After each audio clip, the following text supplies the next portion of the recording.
It was a great start to the day, with the sun bursting through the windows and the sound of breakfast being made. The Norwegian chef was on the case and he didn't disappoint. We packed up and headed out for another day in the saddle.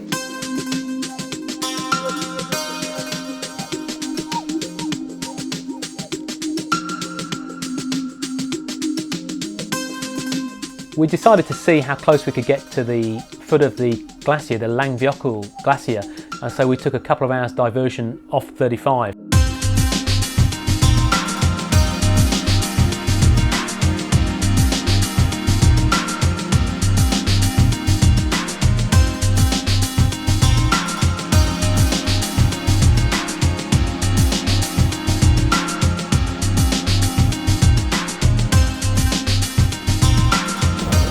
Okay, well, it's day 2 on the bikes. We've just started out this morning. We've been riding for about 40 minutes and just had to stop to adjust our clothing because it's pretty warm today with that little extra effort you're making to ride on the loose surfaces.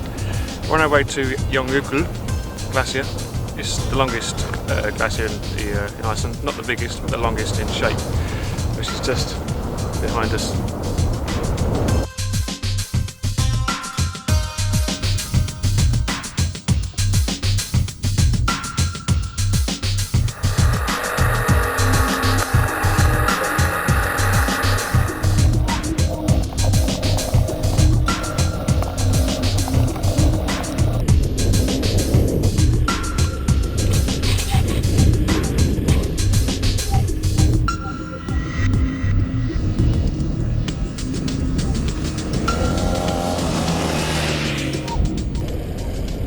We arrived at our first obstacle. As Paul was off scouting the crossing point, I could feel my wallet getting lighter. The thoughts of the deposit were weighing on my mind. It was something I could not afford to lose. Getting out the other fucking side won't be easy. Sorry? Getting out the other side won't be easy.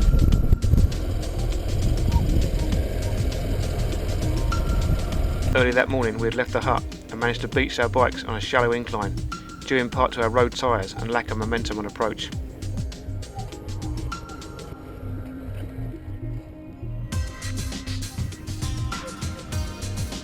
It took the efforts of Paul to drag us out of our furrow and back onto level ground. Dropping the bikes over was not an option. If this little episode happened on the exit ramp of the river, we'd be in trouble. And added to that, our gear stored in the panniers was just wrapped in plastic bags. I had no intention of starting our trip into the Highlands with a wet sleeping bag and soaked clothes. What are you thinking, guys? Is it doable? Oh.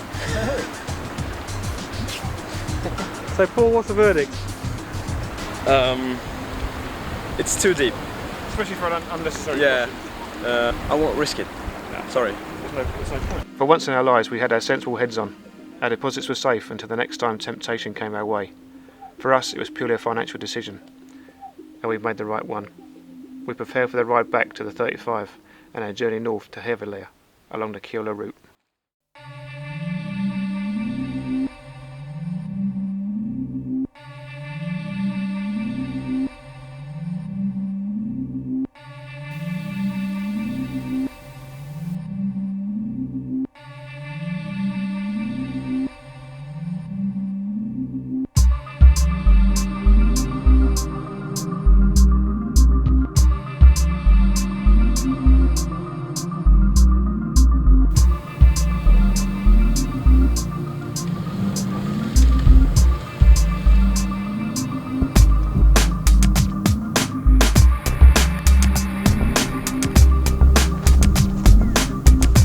Heading north on the 35 into the interior was really good fun, and the roads got increasingly demanding and the temperatures got chillier the further north we went. And it wasn't just gravel at times, it was boulder strewn, I mean really rocky stuff, and pretty demanding for the bikes and actually pretty demanding for us as well at times.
We were heading to a hot spring that we'd seen on the map called Hevelivir, and apologies for the pronunciation. Amazing place, boiling blue water, silica and sulphur, the smells. It was just incredible, but great because there was somewhere to camp, there were toilets, somewhere to eat and somewhere to get a beer. So a really good stop for us.